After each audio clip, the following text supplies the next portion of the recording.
Hi everybody, welcome to our introductory episode. We are highlighting Allyson's walk for NF. And so we have Allyson with us today to discuss a little bit about her story and what her passion is for raising money for NF. And she'll even give us a little background as to what NF really is. So I'm going to turn this over to Allyson and just ask you to kind of start at the beginning and let us know when you were diagnosed, how long, and was it an immediate diagnosis, or was it something that you had to go through trials and figure out? Okay, I was diagnosed at 2 months old. I was diagnosed with one of the most common factors of neurofibromatosis. So one of those things is cafe-au-lait spots, and the doctor had found cafe-au-lait spots, which are brown, just coffee birthmark type spots that's found on your body. So you can get those over your whole lifespan, and usually when you're young, you only have cafe-au-lait spots. They can get what you can get as you get older, when you go through puberty, when you go through pregnancies or hormonal times, you can get tumors. And basically, neurofibromatosis is a genetic disorder where you can get tumors on any nerve anywhere in your body, inside or outside. It can affect your ears, it can affect your brain and your optical glioma, which is inside of your eye. It can cause blindness. NF can cause disabilities due to the tumors. Some people have had to have amputations of limbs because of where tumors are causing problems in their body. NF can cause cancer, learning disabilities, all sorts of different things that can inhibit your lifestyle. And what is your specific diagnosis? Mine is neurofibromatosis 1. There are 3 types. There's there's neurofibromatosis 2, and then there's schwannomatosis. All 3 have different factors. Like, for instance, NF1 is primarily on the external part of your body. NF2 affects internal more so than external. And I don't know enough about schwannomatosis to talk intelligently about it. Okay, so how did it progress? So if you were diagnosed at 2 months old, how did it progress over your childhood and into your teen years and 20s? From 2 months old through mostly my elementary ages, I only had a few bumps and cafe-au-lait spots.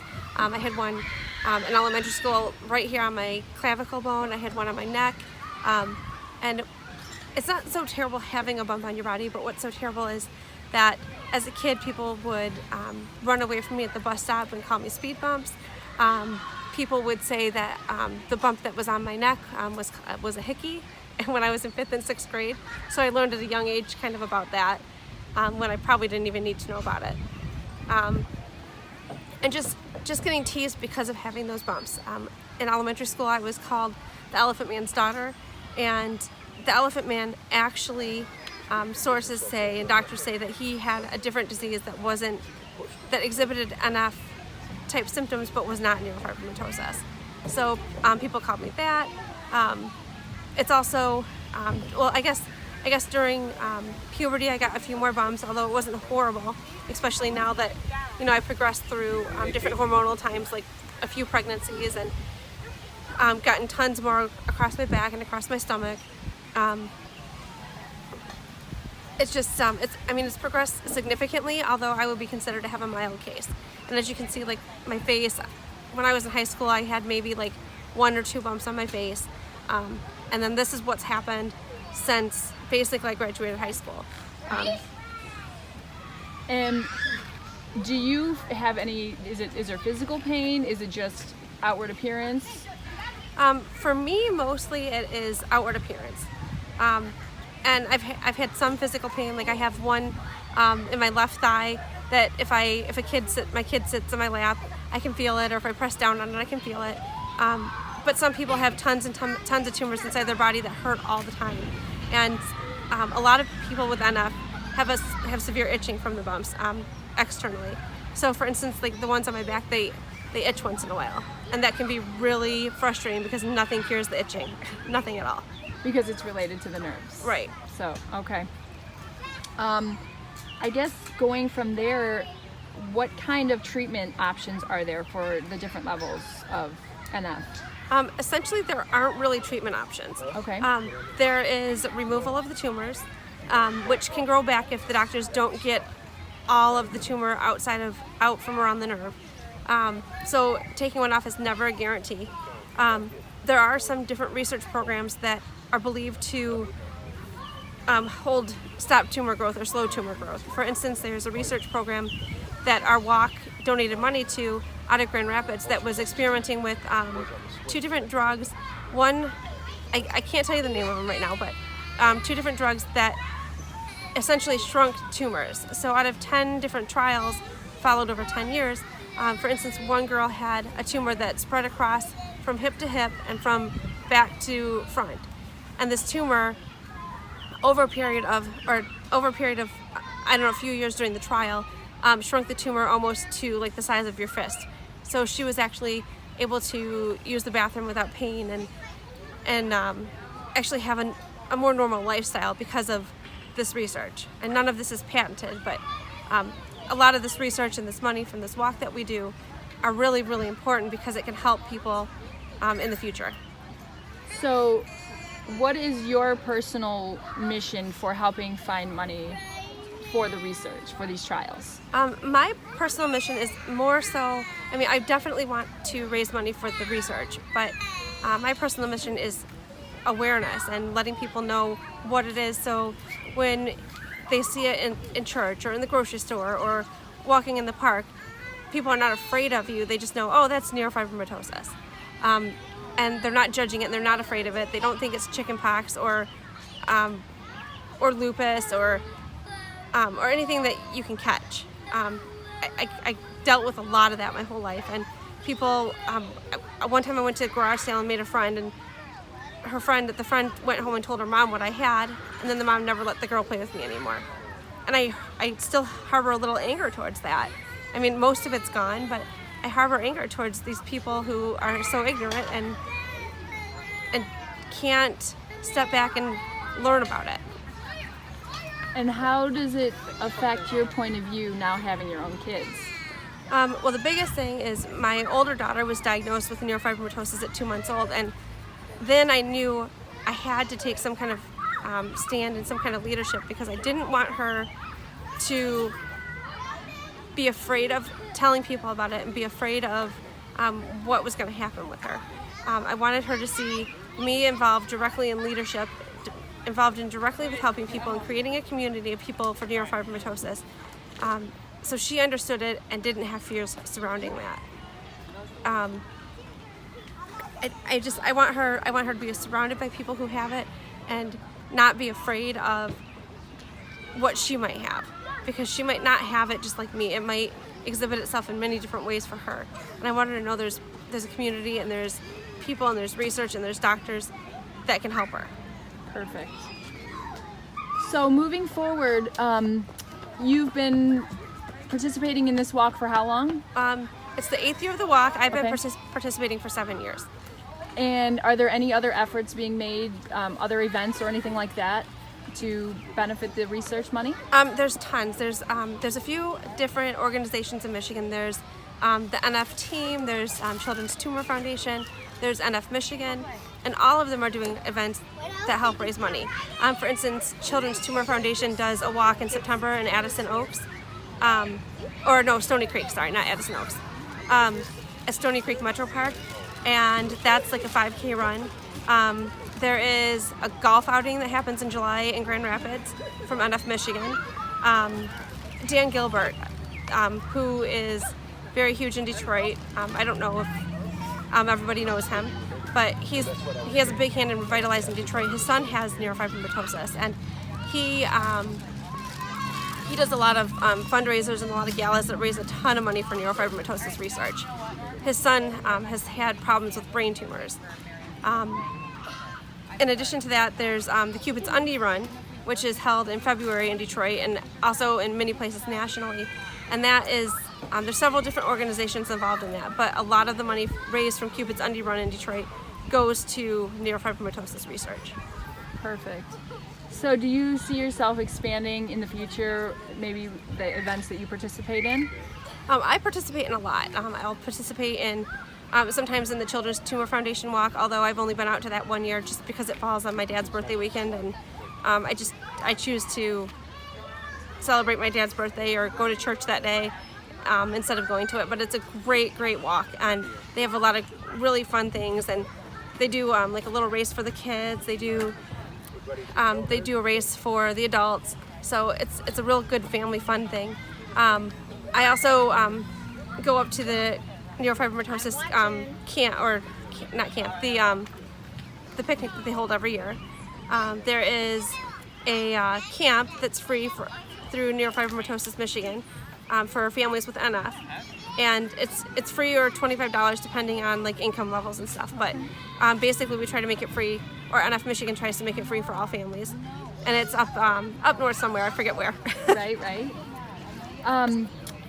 So I guess in kind of wrapping it up a little bit, can you give us like your final thoughts as far as what do you want people to know about NF, and why do you feel like we should take action to help funding research? Well, I want people to know that NF is not contagious. Like, you're not going to get it from talking to me or sitting near me or sharing a water with me. I want people to know that it's not scary. And most of the time it's not hurting the people who have it. However, it can be very serious with cancer and with optical glioma tumors, and there's people that are in a lot of pain, and there's people with spinal issues, and those people need help from medical research to slow down the growth of tumors, to help their families get through tough medical times, because all their money is going into like reenacting their spine or stopping tumors from growing and stopping people from going blind. I mean, there's a lot of disorders out there, and there's a lot of disease, and there's a lot of different things out there that everyone has a need to help, and neurofibromatosis is one of them. And we need to grind down and help. Perfect. So is there a resource where people can find to, if they're not local, perhaps they could just donate, or they can join in the walk, your local walk or ones across Michigan and even nationwide? Basically, all the events for Michigan through NF Michigan are listed on nfmichigan.org. You can also look at ctf.org, which is Children's Tumor Foundation, and they list all their events nationally. There's Neurofibromatosis Network, which NF Michigan is a part of, and that's a lot of, I think it's mostly Midwest, and it's nfnetwork.org, I think. But you can Google neurofibromatosis, you can Google NF Network or NF Michigan or Children's Tumor Foundation to get tons more information on neurofibromatosis. Allyson, thank you so much for sharing your story and bringing awareness to what you've quoted as being the most common disease that people don't know about. I really appreciate you putting it out there and doing your part and just being a leader in this community, and I really thank you for your time, and I look forward to just continuing our conversation and making a difference with NF research. Well, so thank you. Thank you. I have it and my daughter has it, so I'm trying to show leadership to her. I didn't know that it could become cancerous. That one I didn't know. It's called MPNST, I think, and it's a nerve sheath. Usually it's a nerve sheath cancer, and allegedly it's non-curable through chemoradiation. So now, how do you know about NF? There's a woman at our church that has a form of it. Okay. And so I know a little bit about it, but I mean, not much about it. And I know that it's not that rare. And people don't realize People don't it. know about it, Yes. right. It's 1 in 2,500. And yeah, people don't know about it. It's the most common disorder you've never heard of. Right. That's what they say. Yeah. Go, I wonder what that is. And then, yeah. Really? We've raised over $135,000 in 8 years. And I know it's like, it's a lot, but to me it's not a lot. It's not a lot. That's anything. In 8 years, I don't think that's anything. Well, it's a small walk. We only get about 100 people, and a lot of people like. And you don't get anything. There's no sharing from the government. No. But what's really good is that the money raised, we're doing the walk through a nonprofit in Michigan, NF Michigan, and we have a say of where the money goes. So like a few years it's gone to that's wonderful. it's gone, gosh, I can't think of the name of the hospital, but like Dr. Cornelius, it's out of Grand Rapids. I think it's DeVos. Oh yeah. So anyway, all the money from the walk directly goes to him into the research. Directly? So, directly into the research. Gosh, that's wonderful. It's not like going into the overhead funds of NF Michigan. It's going and that's directly what I was into research. thinking with the 138,000. That's why I said, well, that's not very much. By the time it gets down, you know, trickle down. Yeah, yep. you get nothing. But that's so, like so last directly. Last year, our walk raised $25,000, and then NF Michigan as a whole raised like another 25 or close to 25. So $50,000 went to, I think it was directed to, Hey, bud. to this guy in at Wayne State. I can't.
Because we